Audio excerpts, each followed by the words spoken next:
Based in London, we are a dynamic award-winning firm specializing in a range of legal services, including family law, matrimonial law, immigration, dispute resolution, Ghanaian customary and family law. At BWF, our solicitors are pleased to offer high-quality legal representation at competitive rates. Our senior partner, Bernardo Wusu, has over 29 years' experience as a lawyer in the UK. BWF Solicitors provide independent and practical legal assistance for all kinds of family matters, such as childcare, contested and uncontested divorce, and injunctions for domestic violence.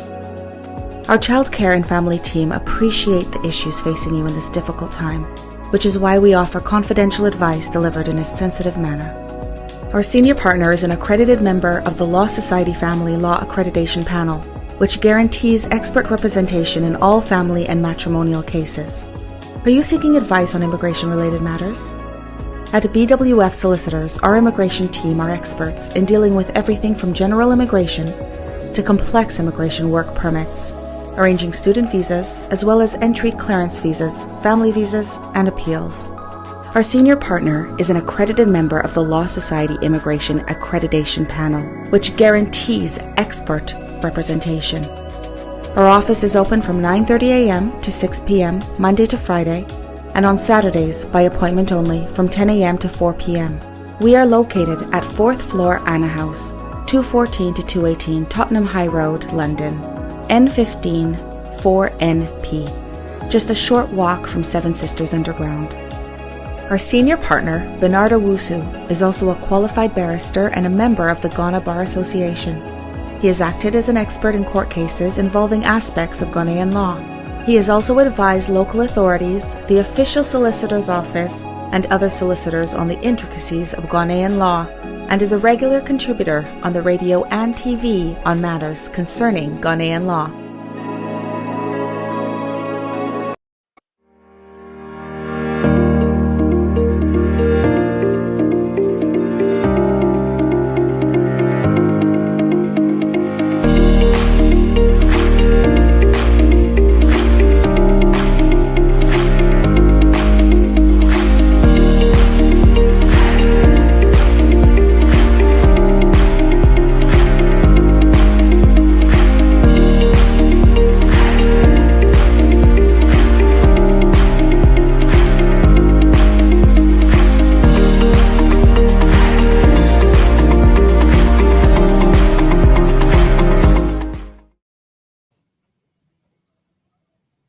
Hello, ladies and gentlemen.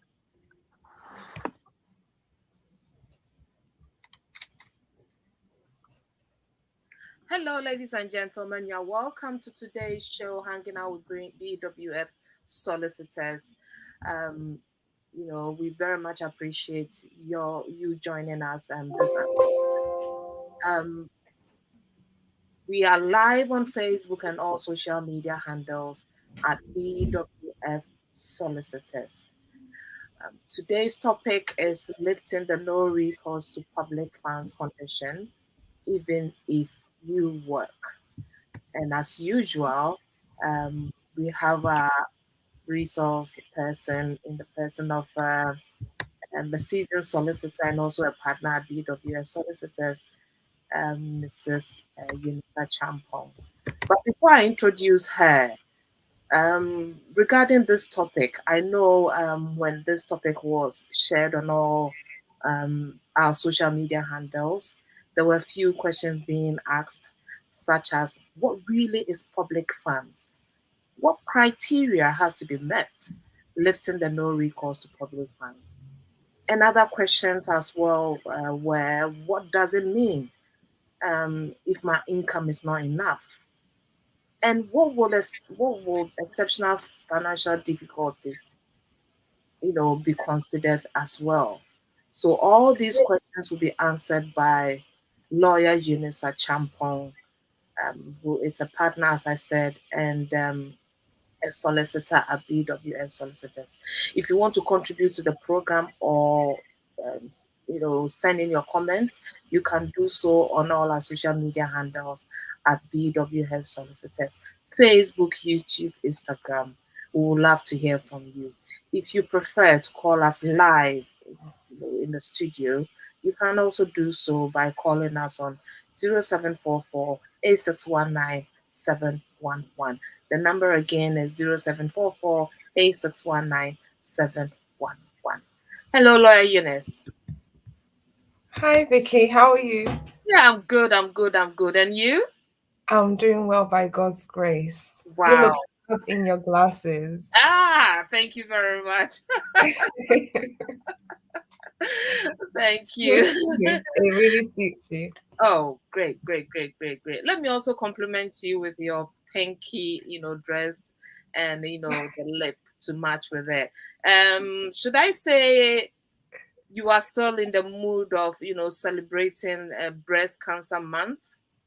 Because Of I believe course. yesterday the office were all in pink in support of the breast cancer awareness.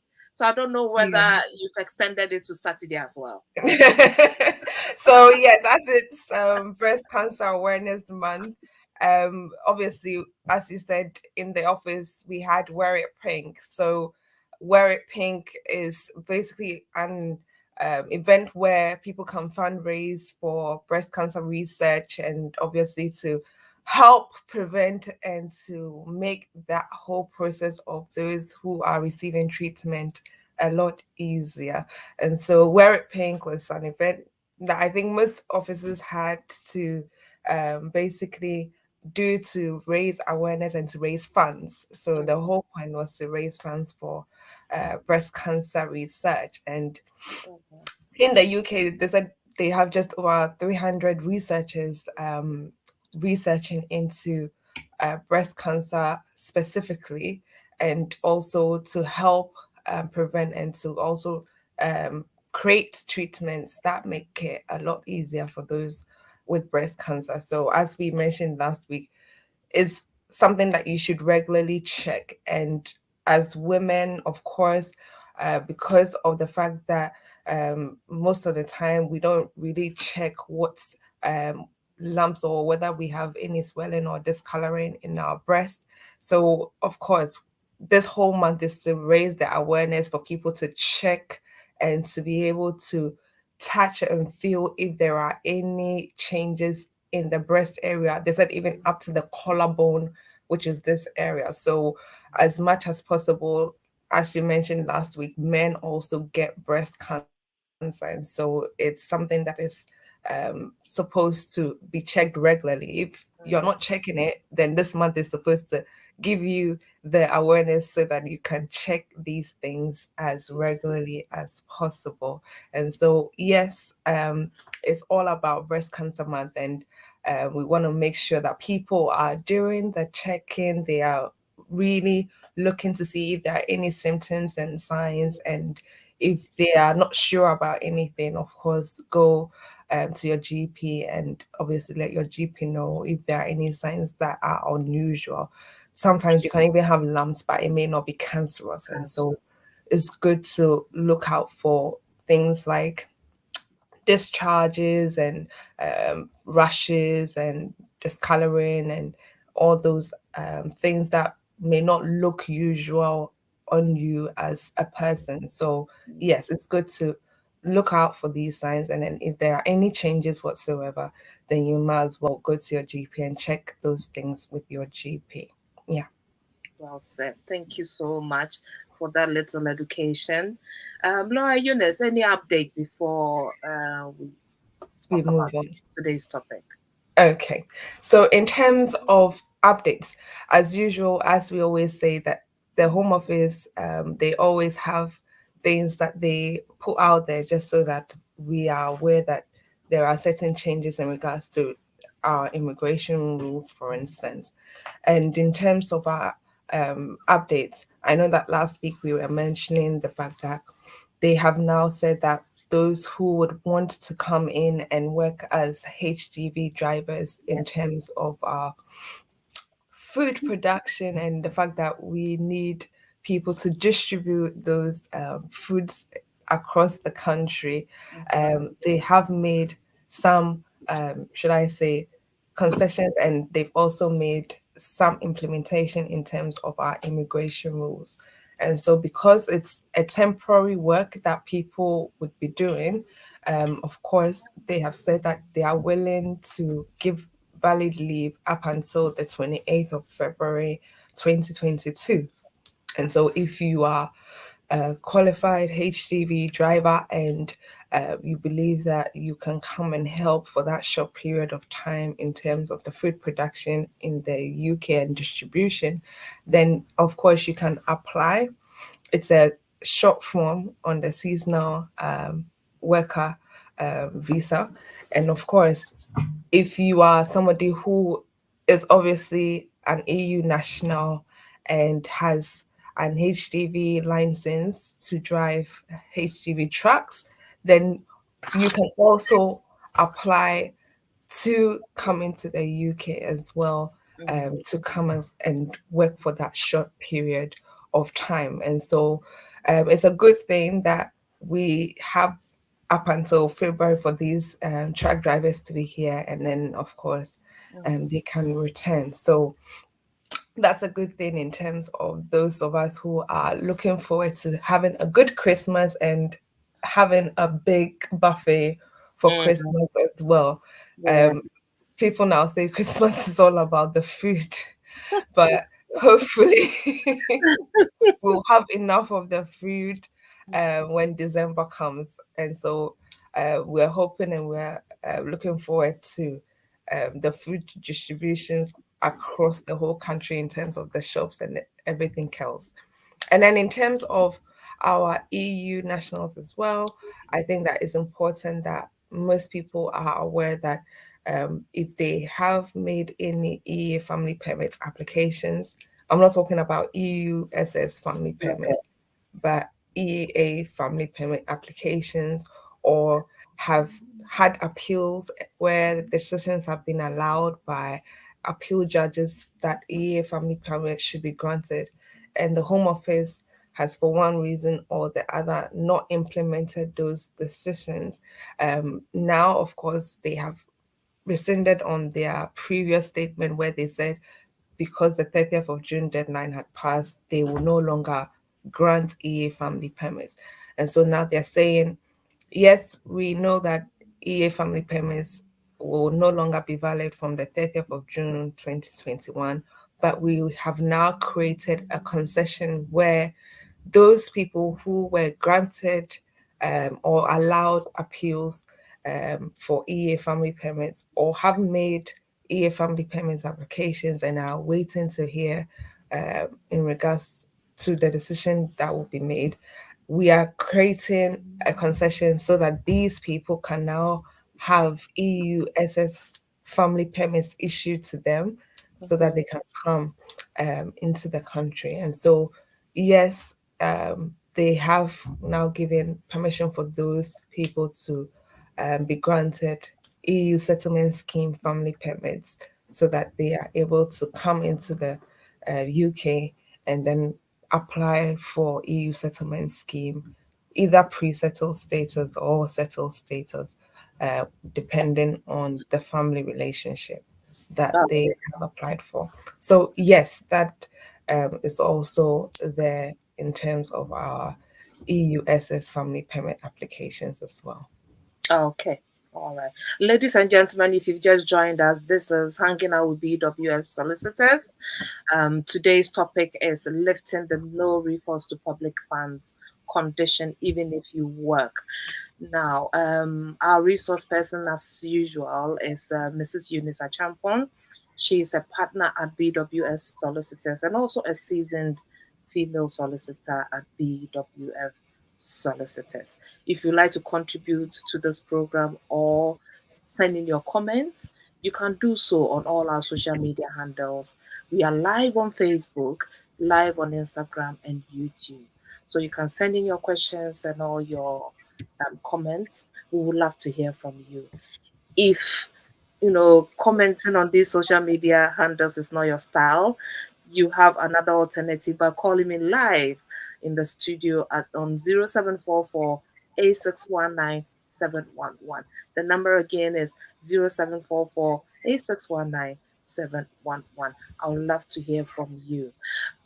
Lawyer Eunice, Hello. Yes. So, what before I even go with my first question, may Mm. I ask the reason behind this topic? I usually do ask you. There should be Yeah. something that made you, decide to discuss this topic today. What was Yes. the motivation behind, or what I made you think to? it's because I started to have questions about, oh, I'm working, but I'm not sure. People say if I work, then they won't take the no recourse to public funds off my leave to remain. Yes. And most of these questions were coming from people living together with their partners, for instance.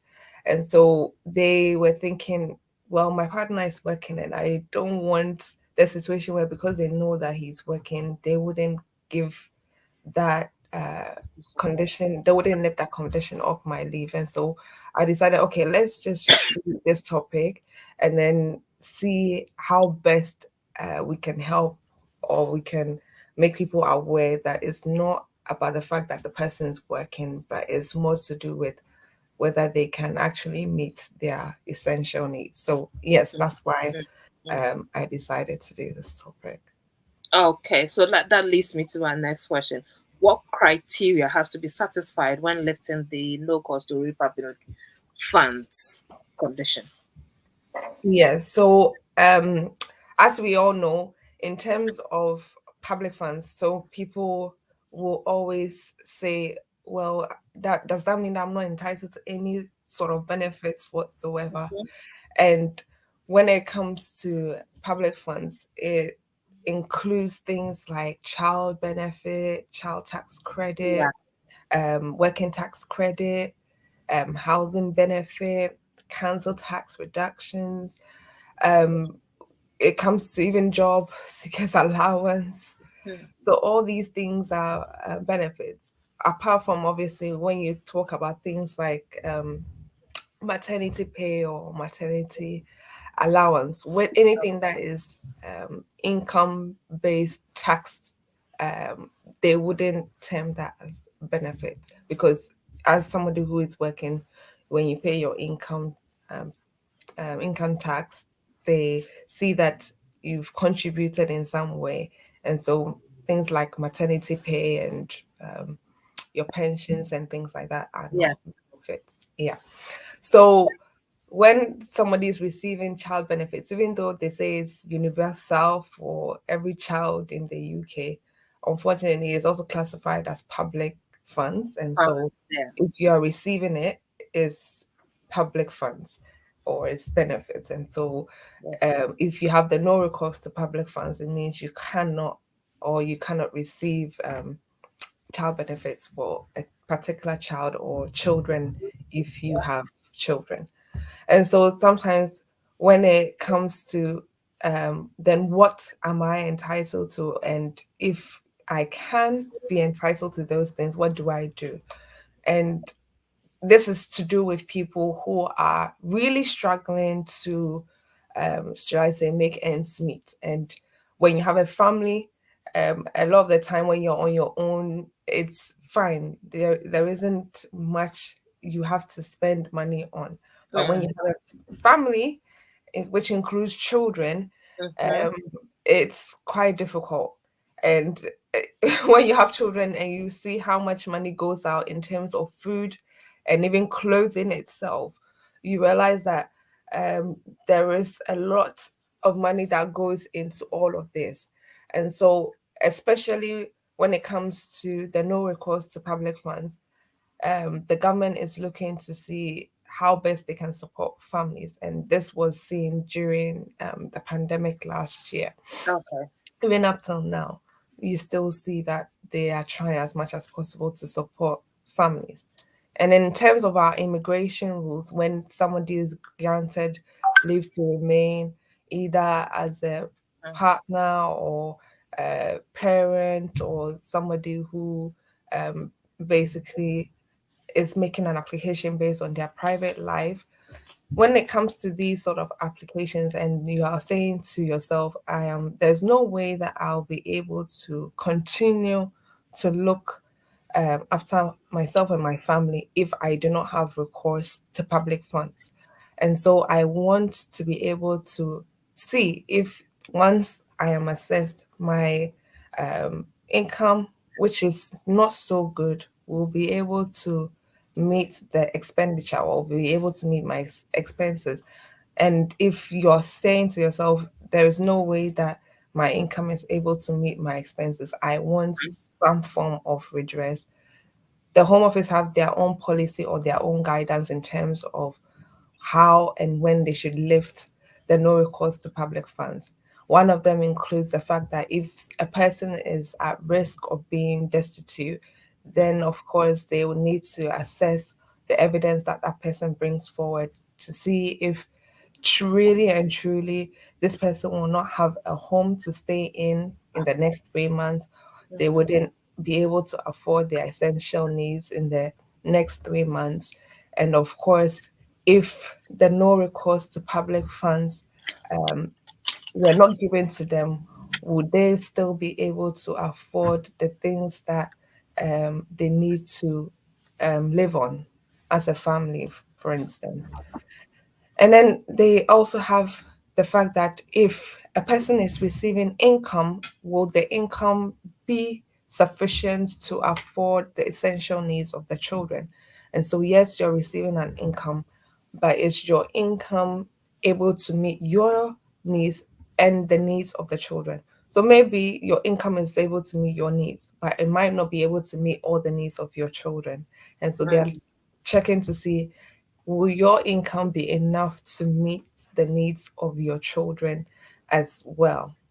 And if you have presented evidence to say that these are what we use, and for instance, apart from my bills, apart from the rent, apart from things that I would usually spend money on, the children also need to eat. So we have our weekly shopping, we have the clothing shopping, we have the school uniforms, the things that they need for school, and other things that we buy for them in terms of their education, in terms of recreation, things like tablets, PlayStation toys, those kind of things. They also need that to stimulate them. So unfortunately, the income is not enough to meet those other needs as well. And then you also have the fact that if a person is saying that they are um, receiving an income, and unfortunately the financial circumstances have changed such that they are not able to meet their needs as they used to, they will also look at the evidence that the person brings forward and will see if that person's income will be enough to meet their essential needs. And if not, they will have to consider whether it is best to lift the no recourse to public funds condition on their leave to remain. But Lawyer Eunice, before, during the application, before you were given, the No recourse. no recourse to public funds, thank you. Um, Being able to take care of yourself and your family was one of the conditions. Mm, Right. mm, yeah. So, should you apply for them to lift the no recourse to public funds? Is it not going to be in breach of the terms and conditions Mm. when they first give you, your Your start, your leave. Okay, your so leave, in terms application of, thing? Then yeah. when you go back to renew, then it Mm, looks like one of those conditions was you will not rely on public funds. funds, Now yeah. you've applied, had that lifted. So what Mm. happens next if you have to go in for an extension? So in terms of you receiving public funds. So if you have that no recourse to public funds lifted, and we all know that there are certain requirements in terms of meeting the no recourse to public funds, or should I say, a criteria in terms of your leave to remain. So let's put the no recourse to public funds aside and just look at the fact that when you're applying for leave to remain, there are certain requirements that have to be met, which include the financial requirement And then for those who have children and are applying on the parents' route, Mm. that's the maintenance requirement. Yeah. So, apart from the relationship that you have with the child or your partner, apart from the fact that you will now have to state that you have immigration status, now you're looking at your maintenance requirement and whether you will be able to meet the needs of yourself and your family without recourse to public funds. And when you look especially at our Appendix FM of the immigration rules, which state that you should be able to meet the maintenance requirements and maintain yourself and your dependents, it is saying that, of course, you should be able to look after yourselves without recourse to public funds. Yes. Yeah. And if you are not able to meet this requirement, then you should be able to apply exception 1A or B of the immigration rules. And so, what does that mean? If I can't meet this maintenance requirement, then it means I have to be able to meet exception 1A or B of the immigration rules. And under exception 1A, it talks about the fact that you have a child who has lived here for a continuous period of 7 years, or a child who is either British or settled here in the UK, and it will be unreasonable for that child to leave the UK. And under exception 1B, it talks about the fact that you have a partner here in the UK who is either British or settled, and there are insurmountable obstacles to you continuing your family life outside of the UK. So if you are saying you cannot meet the maintenance requirement, then either one of these exceptions should apply. If you are saying that it will be unreasonable for your child to go and leave uh, for your child to leave the UK, then you should be able to say that, well, my child is British, my child is settled, my child has lived here for a continuous period of 7 years. This is the only home they have known. Of course, they are entitled to live here as British citizens if they are British, to have free education, to have free healthcare, and then, of course, to be able to live life as they know it because they have built social ties, they have built um, deep cultural ties here in the UK. And so those are the exceptions that usually are used if somebody cannot meet that requirement. And if they are able to show that they either have a child or a partner here in the UK where it will be difficult for them to leave the UK due to A, B, and C reasons, then of course they can go ahead and grant them leave, and then also say that they should be granted recourse to public funds because they meet the requirements for leave to remain, and they should also be granted recourse to public funds as they will not be able to maintain themselves without recourse to public funds. Okay. All right. I've got Sharon who's asking, what does it mean if the income received on a monthly basis is not enough to meet the essential needs of the children? So, in a case like that, if you are saying that the needs of the children cannot be met without recourse to public funds, then it means that, of course, maybe she's working on a part time basis, Mm-hmm. and maybe she's looked at the work that she does.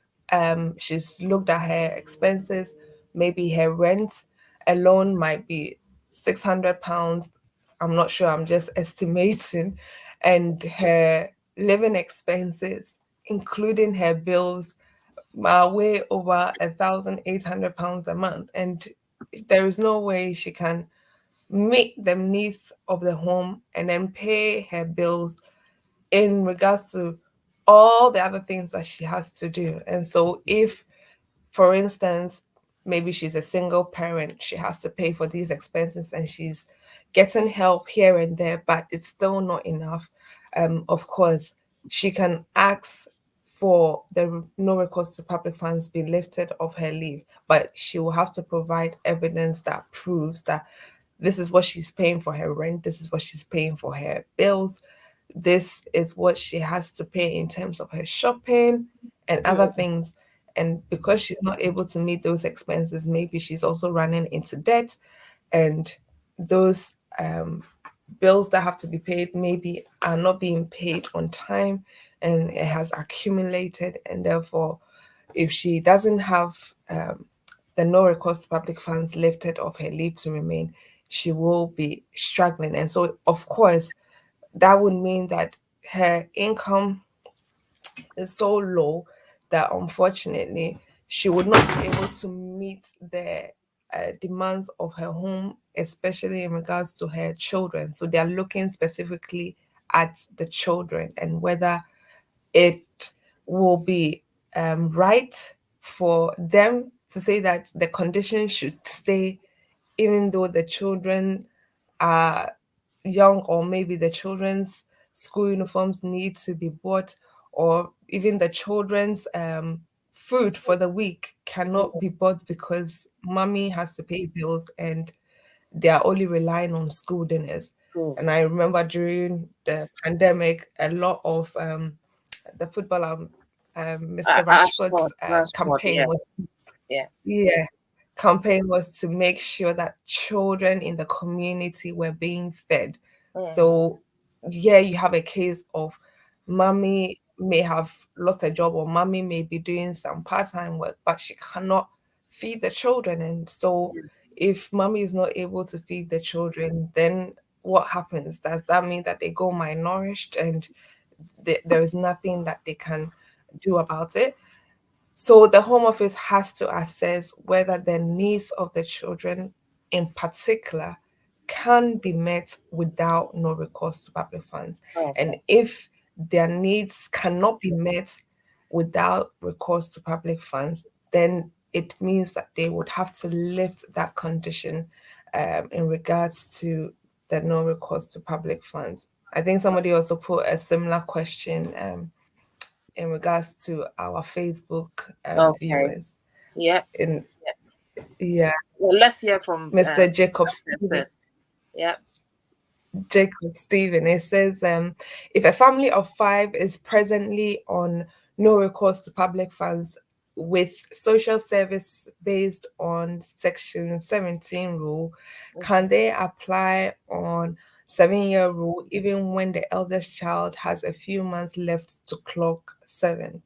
So this is typical situation where a family is not able to basically look after themselves without recourse to public funds. And the local authority under Section 17 of the Children's Act know that they are supposed to look out for the needs of the children. Children. And so regardless of whether they have leave to remain or Okay. not, they have to make sure that they are basically caring for the children within their um, locality. And if the child is in need, then of course they have to make sure that they have every provision made for the child to be easily accommodated and also maintained.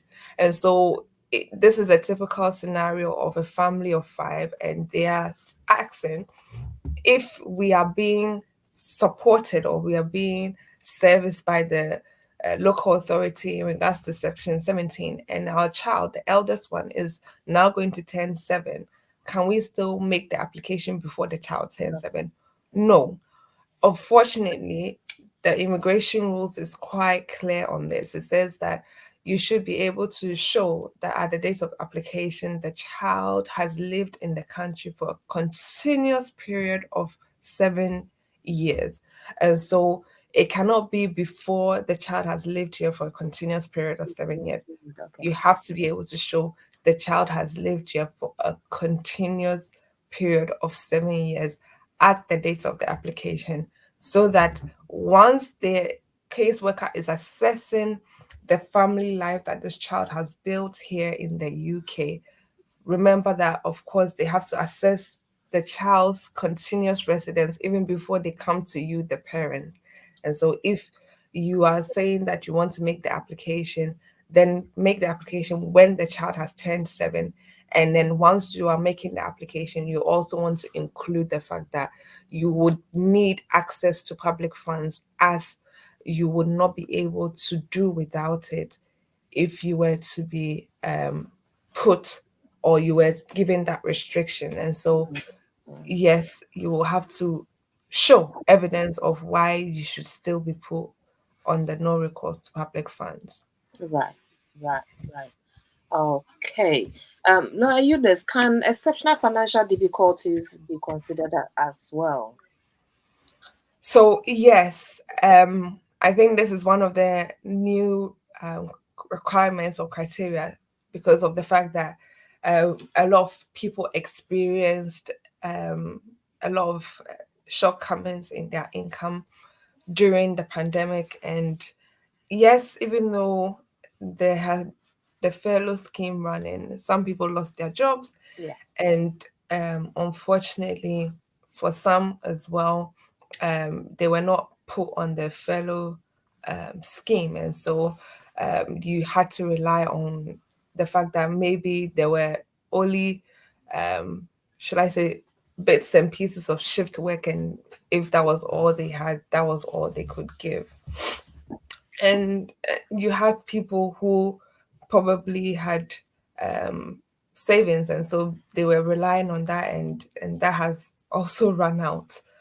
And so people like this will be people who are experiencing financial difficulties. yeah, And so, of course, when it comes to you showing that, because of the fact that you are experiencing some um, changes or shortfall in your income that has led to you not being able to meet your essential needs, they are going to consider that as well. And so, of course, you should show that because of this circumstance that you are currently in, yes, there are compelling factors that would mean that if you were not granted no recourse, I mean, recourse to public funds, yeah, unfortunately, you will not be able to meet your essential needs, or you would be at risk of being destitute. And so you have to be able to show that it is the case that the job that you were in, maybe you've had to be furloughed, or you were laid off, or now that you are working on a part-time basis, you've eaten into your savings, you haven't got much money left, and your expenses are rising, you are running into debt. And so all these things can also be considered if you are able to show that at least because of your circumstances, you will be unable to meet your essential needs, and therefore they can go ahead and then assess your income and expenses. And then, obviously, if they do see that you have need of recourse to public funds, they will lift off the no recourse to public fund condition. Yeah. okay. All right. Ladies and gentlemen, if you've just joined us and you're wondering, what are these two lovely ladies talking about? You are at the right place at the right time. Is hanging out with BWF Solicitors with your host Vicky Newton and my guest Mrs. Lawyer Eunice Champong, who is a partner at BWF Solicitor and also a seasoned female solicitor at BWF Solicitors. Now, what is today's topic? We are discussing lifting the no recourse to public funds condition even if you work. So myself and lawyer Eunice are going through what some of the conditions are and some exceptional, difficulties that one might have financially, whether that can also be considered. So you are at the right place.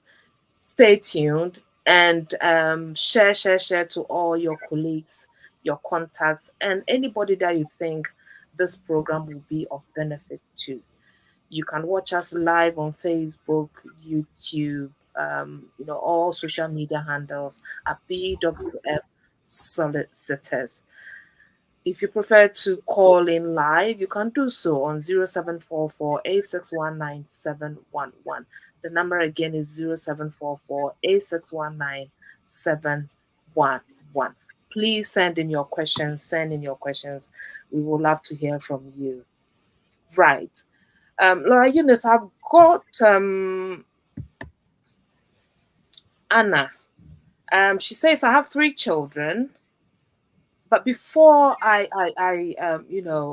read Anna's question, I think whilst you were answering that question of the exceptional financial difficulties to be considered, something came on my mind. I was just thinking, Eunice, when you apply for the recourse to public funds to be lifted, what are some of the evidences? I remember someone also sent in a question on the BWF Facebook platform as well.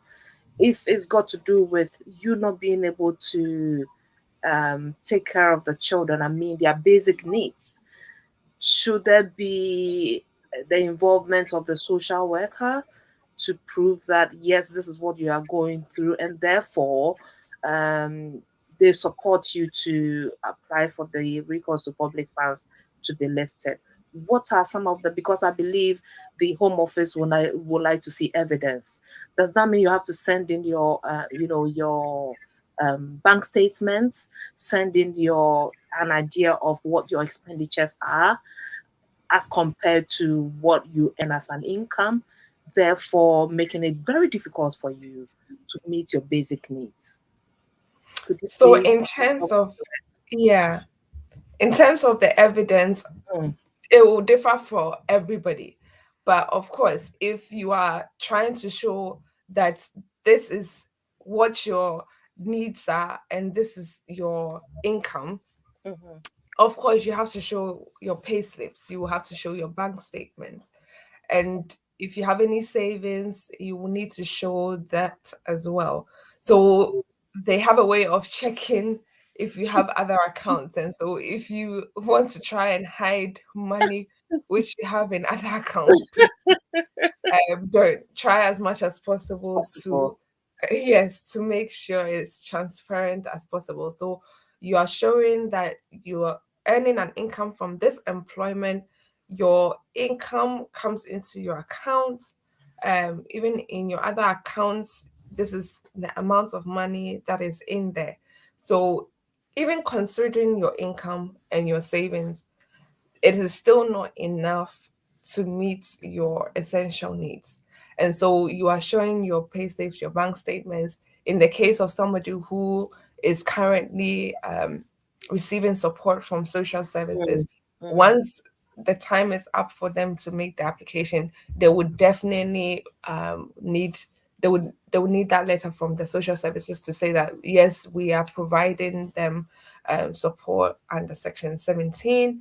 It could be food vouchers and the fact that from time to time they help in terms of the housing benefit and the rest of it. So, of course, if this is the sort of support that they are giving, you can receive a letter or collect a letter from them in that regards. You mm. also need evidence in terms of your expenses. So, what are you paying for rent? What are you paying for water, Yeah, for yeah. gas, for electricity? Um, what does your shopping look like? If it's on your bank statement because you use your card to make Yep. payments, then of course your bank statements will be good evidence to show how much you spend on your shopping.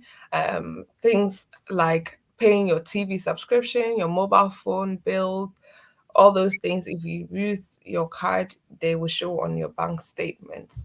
And so anything that you can afford to show Mm, that you are currently receiving this income and you have this expense to pay, um, should be enough evidence to show that, of course, this is what your need is, or these are what the needs of the children are, and therefore you want to be able to have that no recourse to public funds lifted in view of your income and expenses, which show that you will not be able to meet your essential needs, or you would be at risk of being destitute if, mm, for one reason or the other, you are not able to meet those expenses, or you are not able to okay. look. after the Okay. essential needs of your children. All right. Okay. Yes. All right. Great. Great. Yes, Hannah. Hannah says, I have 3 children and live with my partner who was granted 2.5 years about 6 months ago as a parent. I also have 2.5 years, which will be coming to an end in 3 months' time. I do not work, but my partner does, and still the income he receives is not enough. We are struggling to make ends meet. What do we need to have the no recourse to public funds condition removed? Okay, so Anna is expressing her situation, and of course, she and her partner have leave to remain. Yeah, She's not working, her partner works, and of course, this is typical of a family who have been granted leave to remain, but then even though the partner is working, the income is still insufficient to meet their needs. yeah, And so they want to be able to apply for that no recourse to public funds to be able to meet their essential needs. yeah, So, of course, when it comes to the husband's income, I don't know how much he's earning, but if they look at the income and they think that once they've paid off certain bills, still, unfortunately, they cannot meet the essential needs of the children, or they are not able to um, maintain themselves, then it's important that they show that this is the income we're receiving. Maybe it's enough to pay rent, it's enough to pay a few of the bills, but it's not yeah. enough to look after ourselves and the children. And therefore, we need that recourse to public funds. Public And funds. so, things like, yes, so things um, like what I said, the children's shopping, buying them the uniform, buying them things that will stimulate them, so tablets or um, things for Christmas and the rest of it. All those things help. Um, it's shocking to even know that some people unfortunately don't have beds for the children. So maybe the mother or the father sleeps in one room and all the children share the same bed. They don't even have beds. Wow. Yeah, In and UK. yes, yes, yes. It happens a lot. And so um when you hear people's stories, it really cuts you and you're like, wow, okay. So let's see how best we can help. Because maybe they are renting one room and that's the only room they can afford because the Exactly. money is not enough to meet, Enough. Yeah. yeah, all their needs. So accommodation itself is not adequate or suitable. And then you also have the fact that they are not even able to meet the essential needs of um, the children. So it could be that maybe the husband's income is not enough to make them live in a suitable accommodation. So all they can afford is that one bedroom, and then of course make do with any other expenses that they may have. And so, depending on what the circumstances, then of course they will have to provide evidence to show that this is my husband's income. These are his bank statements. These are my bank statements as well. I'm not working, and so I only receive money maybe from people who will offer me once in a while. And this is where we are living. We are living in a one bedroom place, and we have to usually do some shopping and other things. Yeah. And sometimes we don't even have the money to do the shopping for Okay. Yeah. the children. And so this is what our circumstances are. And we therefore want you to assess the fact that our income is not enough to be able to meet all the needs that we have, including the needs of the children as well. So we would like you to lift that no recourse to public funds. And so bank statements, pay slips, things like the rents, the accommodation, tenancy agreement, things that include your bills. So if you're paying any bills such as phone bill, travel card, bills, extra tuition for the children, um, things like the shopping and all of that. Please include all of those things Okay. and let them look at that, and then try as much as possible to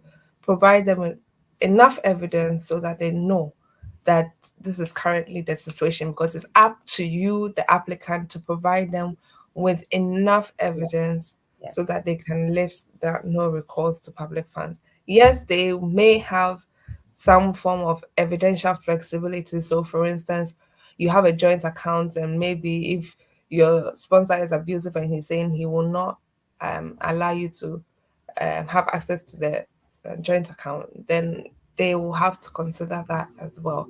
But if you can just show everything that needs to be shown to them so that they know that these are your circumstances, and unfortunately, without public funds, you will not be able to maintain yourselves. Yeah.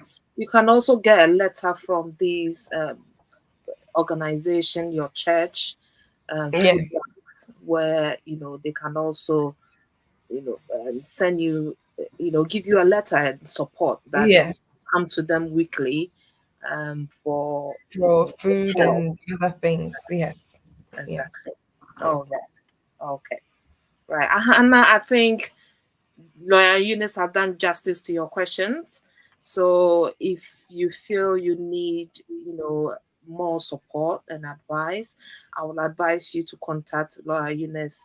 She will leave her details at the end of this program, for you to contact her for any other, advice and support. Um, yes, I've got another question here from Jack. I had two jobs, and because of the income I was earning, I was able to meet the maintenance requirements and put on the 5-year route. I have lost one job and tried to find another one, but things are getting really bad, and I'm ashamed to ask people for financial help. How can I get the no recourse to public funds condition lifted? And what documents will I need? So this is one of those um, examples that we were given earlier of Yeah. somebody having had their income reduced, or for one reason or the other, maybe um, they may have had to um, leave or be laid off one of the jobs. And so, if that is the case and they are struggling to make ends meet, then it means that um, they might be struggling for quite some time, especially when you have children, and children's needs cannot go Mhm. unheard. You have to be able to Yeah. give them food, you have to be able to buy them clothing, you have to be able to make sure that they are okay at least. um it's very, very difficult as a parent, especially when you know that you're working and your income is not able to look after you and the family. It's one of those situations where I don't think any parent will want to find themselves in. It's very hard, not just physically but mentally Mm, as well, because mm, you're thinking, mm, how am I going to look after the children? Where am I going to get financial support? How am I going to make sure that at least they have enough food to be able to keep going on during the day and to study and the rest of it? And when children haven't eaten, trust me, even getting them to sleep is another thing mm. altogether. So if they are not sleeping well, then they are definitely not going to be focused at school either. Yeah, right. So all these things are very typical of what can happen if, for instance, your income falls short of meeting your essential needs, or of you being at risk of even being destitute. So Yeah. if your income has now reduced to the point that you are not able to pay your rent, you are not able to even pay the bills that needs to be paid, and it's all going into maybe things like the weekly shopping, the children's clothes, and the rest of it, and you're saying you're really struggling to make ends meet, then you need to provide your pay slips, you need to provide your bank statements, not just the bank statements that has your pay going into it, but bank statements which may have your savings or other monies going into Laura it. Eunice, why that? Because if you I don't need to provide it, know. they will tell you that they have realized that you have other accounts, and therefore Ah, right. you Okay. need to provide it. Okay. Okay. Yes, and if you do um have other accounts, then please make sure that you are being as truthful and honest as possible, because they will find a way of telling you, well, they know you have this account in this bank, or you have Mm, that account mm, which mm. you haven't provided. Can you now Right. provide Right. evidence of your account ending blah blah blah blah blah? So it's good to also have that in mind, because if you say you are not receiving much income, then do you have other monies that can be Yes. used to Yeah. support you? Yeah. Because they don't just want to be giving money out Giving to money people out. who don't Yeah. deserve it. They want to make sure that you are taking on public funds because you actually need it. So there has to be that need Mm, first of all before they give the handout. And so, of course, once you've proven your bank statements, as I said before, your pay slips, your rent, for instance, the fact that you are also having to maybe buy school uniforms, so the receipts for school uniforms, sports, things like the travel expenses, maybe because you don't drive, or maybe because you drive, this is how much you spend on petrol, this is how much you spend on repairs, this is how much you spend on buying travel cards every week or every month. This is how much you're spending on mobile phone bills. This is how much you're spending on household bills, shopping, and other expenses. So, of course, you can include all of those as well mm, to make them aware that unfortunately, your income is still not sufficient. And because of the fact that you've had your other job, you've been laid off, or you've lost your other job, you cannot continue to meet the expenses and maintain the family as well. And so you would need to have recourse to public funds to be able to make sure that at least even the children will receive their daily food and other things that they need, in order that they too will have some form of, should I say, good maintenance or good mhm, living mhm, as well. So yes, these are some of the things that he can include when making the applications for mm, the change of conditions, mm, so that he can have the no recourse of public funds lifted mm. from his leave to remain. Yeah. When Jake mentioned that he was finding it difficult to ask people for financial help, uh, Mm, it happened to me. Sometimes people should understand why yes. people feel so uncomfortable to, ask for help from, family, friends, because they don't want people to know their business. I had an experience so many years ago. I unfortunately lost my job, I think, end of November. And Wow. I said December. Oh my God, how am I able to buy stuff Wow. for kids? The first Mm, month was Christmas. mm, My mm, savings were tied in shirts and bonds. So it wasn't mm. something that I can just go to the bank and say this. And you'll be amazed.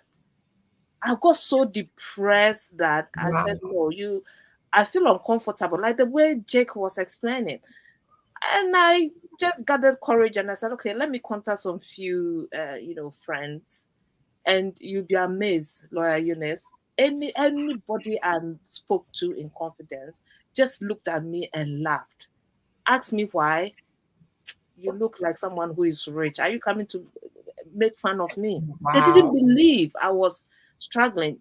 Probably Mm, because of, I was decently dressed, normal, mm, but they can't believe that one can, be in that situation. They just Mm, looked at me mm, and laughed. mm, and it's difficult because They a lot weren't of the even time serious. you don't want to show that you are in need. Like you're Exactly. saying, apart from the fact that you don't want anyone to know what you're going through, you Yeah, also don't want people to think you are charity and they need that to is be it. handing out things to you. And That so is it. because you don't want that perception of people and you don't want to be looked down on, so you would rather struggle on your own and, like you said, be depressed Yeah. and stay in your corner and suffer in Yes. silence. And Yes. unfortunately, Yeah. um, that doesn't solve anything, It because doesn't if you're solve anything. struggling, you are struggling. Yeah. If the money is not coming, how are you going to feed yourself and the Yeah. children? How are you Yeah. going to Yeah. buy them clothing? How are you going to be able to pay for bills like heating, Mhm. especially in this Mhm. season when you need heating and you don't have gas? Oh my goodness. So all these things are essential needs, and they know that these are essential needs. Even children's toys are essential needs. So Mm. having Christmas presents for them, those things, they're seen to be essential. So Yeah. please, Yeah. if somebody is struggling and you think that, well, I don't want to go and be Yes. some sort of handouts to people, then Exactly. yes, look into how best you can show the Home Office that you are really and truly in need. And if you don't receive help from the public, then unfortunately you are not going to Unfortunately, be we're able not to, going to be. Yeah. yeah, look after the children and Mm. survive Mm. this season, basically. Yeah. So Yeah. yes, they are now being flexible, should I say, in terms of um, assessing those that need access to public funds. Yeah. Okay. All right. I don't know whether this is a follow-up question from Jack.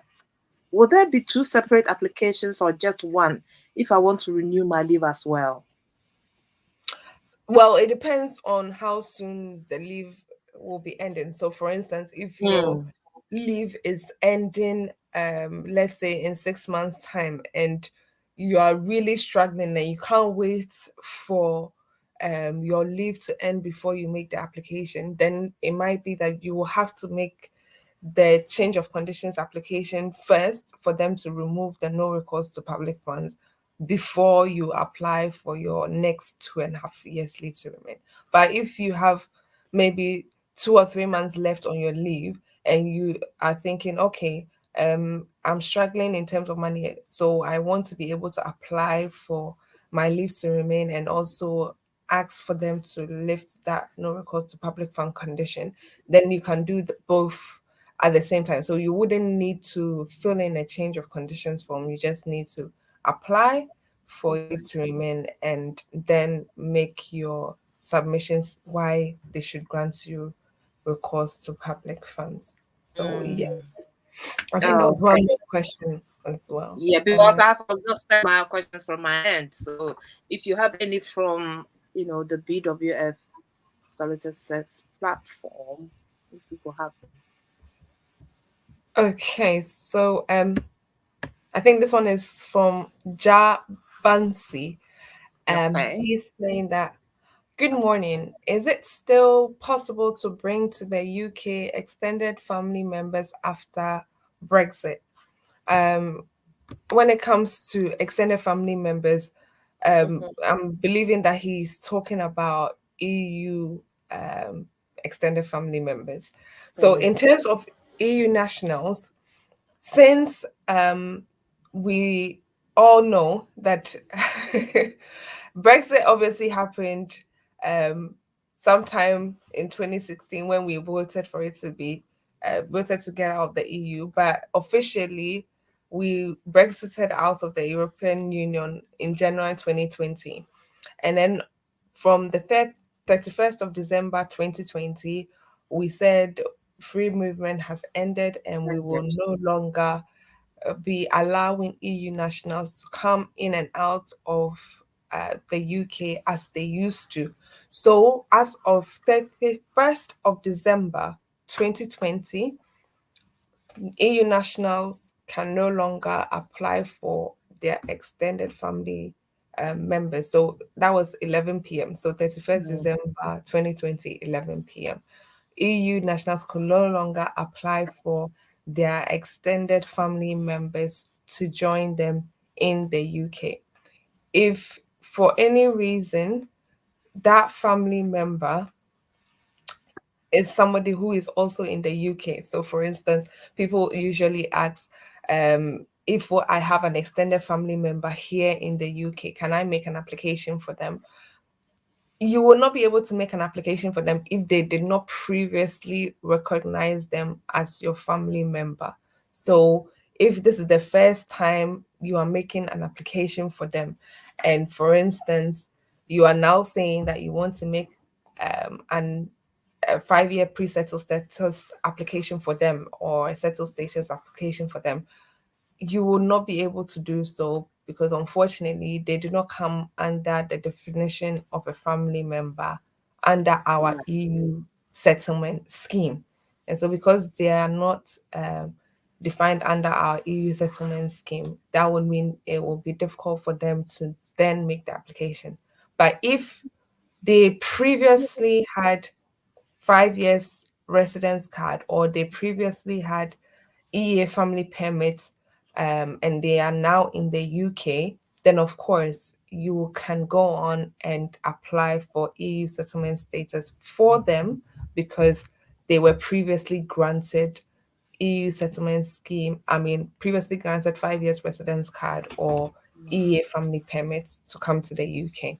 But if they have nothing at all whatsoever, then unfortunately, no, you can't invite them as of the 1st of That's January the first one. 2021, Right. and you cannot also apply for them even if they are in the UK. And also remember the fact that you will always have to show that they have continuously depended on you as well. So Yes. yes, so if you can't even show that they've continuously depended on you, that as well will be difficult to apply for. So, unfortunately, to answer her question, no, you cannot invite extended family members Okay. apart from those that are close family members. Right. Okay. All right. On that note, Laura Eunice, if you could round up and leave your details for the benefit of those who would like to contact you for further advice. Okay. Mm. So, for those of us who have listened to the program, I know a lot of people were asking questions about it on Thursday when I shared it on our other platform as well in regards to the no recourse to public funds. And I know that a lot of people have struggled and are struggling. And so they want to know how best to go about it and how they can make those applications as well. So if you are struggling and if you find yourself in this situation and you want to make the application for your condition to be lifted, don't hesitate to contact us. We are open from Monday to Friday from 9:30 a.m. to 6 p.m. Our offices are situated in London and the address is the fourth floor of Anna House, 214 to 218 Tottenham High Road. The postcode is N154NP. So the postcode again is N154NP. And our office telephone number is 0208 493 7340. So 0208 493 7340. And also, if you want to contact me out of office hours, my number is 075 35 81 3910. So 075 35 81 3910.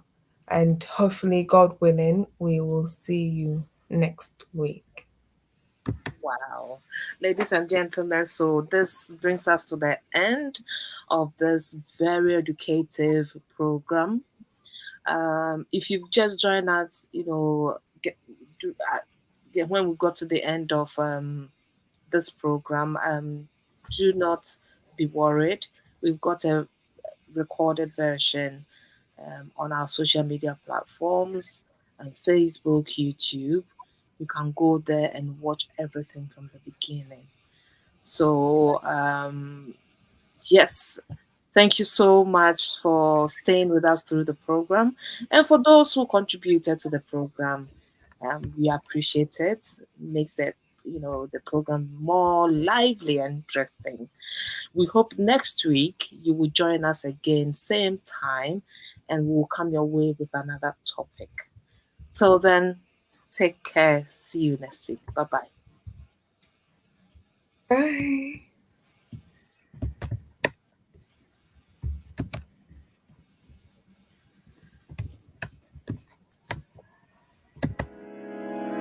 Based in London, we are a dynamic award-winning firm specializing in a range of legal services, including family law, matrimonial law, immigration, dispute resolution, Ghanaian customary and family law. At BWF, our solicitors are pleased to offer high-quality legal representation at competitive rates.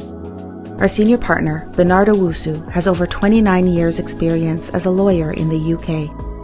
BWF Solicitors provide independent and practical legal assistance for all kinds of family matters, such as childcare, contested and uncontested divorce, and injunctions for domestic violence. Our childcare and family team appreciate the issues facing you in this difficult time, which is why we offer confidential advice delivered in a sensitive manner. Our senior partner is an accredited member of the Law Society Family Law Accreditation Panel, which guarantees expert representation in all family and matrimonial cases. Are you seeking advice on immigration-related matters? At BWF Solicitors, our immigration team are experts in dealing with everything from general immigration to complex immigration work permits, arranging student visas, as well as entry clearance visas, family visas, and appeals. Our senior partner is an accredited member of the Law Society Immigration Accreditation Panel, which guarantees expert representation. Our office is open from 9:30 a.m. to 6 p.m. Monday to Friday, and on Saturdays by appointment only from 10 a.m. to 4 p.m. We are located at 4th floor Anna House, 214 to 218 Tottenham High Road, London, N15 4NP, just a short walk from Seven Sisters Underground. Our senior partner, Bernardo Wusu, is also a qualified barrister and a member of the Ghana Bar Association. He has acted as an expert in court cases involving aspects of Ghanaian law. He has also advised local authorities, the official solicitor's office, and other solicitors on the intricacies of Ghanaian law, and is a regular contributor on the radio and TV on matters concerning Ghanaian law.